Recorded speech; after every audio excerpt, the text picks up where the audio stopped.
È appena terminato il corteo contro la criminalità organizzata, contro la mafia. Siamo a Palma di Montechiaro, in questo momento ci troviamo nell'atrio della sede municipale della città del Gattopardo. Si susseguono gli interventi alla presenza di una folla per la verità non nutrita. Ci sono soltanto gli studenti, gli alunni delle scuole di Palma di Montechiaro. Questo atrio dedicato ai padre e figlio Saetta, a Guazelli e a Livatino. Da qui parte un messaggio forte, come ci dice il presidente della provincia regionale di Agrigento, Eugenio Dorsi, che ha voluto e ha organizzato questa manifestazione, questa iniziativa. Dopo il duplice omicidio sentiamo il presidente della provincia che lancia questo forte monito.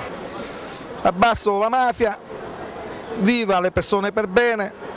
Gli assassini fanno schifo, ma abbiamo bisogno, per ottenere risultati, della vicinanza della politica, delle istituzioni e di tutti quanti lavorano per il bene della collettività. I protagonisti assoluti di questo corteo, di questa manifestazione, sono stati i bambini che hanno partecipato con impegno e con convinzione all'iniziativa. Allora sentiamo alcuni bambini. Cosa vi ha spinto a partecipare?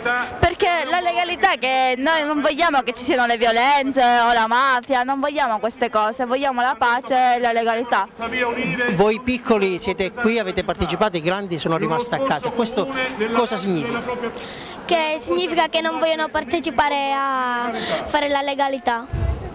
Puoi lanciare un messaggio alle famiglie, ai grandi? Che devono venire, perché è giusto che vengano. Alla marcia presente anche la chiesa locale con Monsignor Antonio Castronovo, che è l'arciprete di Palma di Montechiaro. Mi dispiace che proprio gli anziani, i genitori, gli educatori non ci sono, e gli alunni ci sono, meno male, ma per loro forse sarà un momento di festa, di vacanza. Palma forse c'è paura, e magari nell'immaginario collettivo locale l'antistato è più forte dello Stato. Ma certamente un po' di paura c'è, ma il problema è che purtroppo noi non siamo stati educati a questa forza, a questo coraggio. La sua gente non ha partecipato, cosa significa? Ma purtroppo io condanno questa non partecipazione della gente, perché non so, stiamo sensibilizzando i ragazzi delle scuole e le istituzioni sono state in parte presenti, in parte non presenti. Noi mettiamo tutto l'impegno, questa mia amministrazione sta lavorando tanto perché c'è un disagio sociale non indifferente e questo suscita anche criminalità.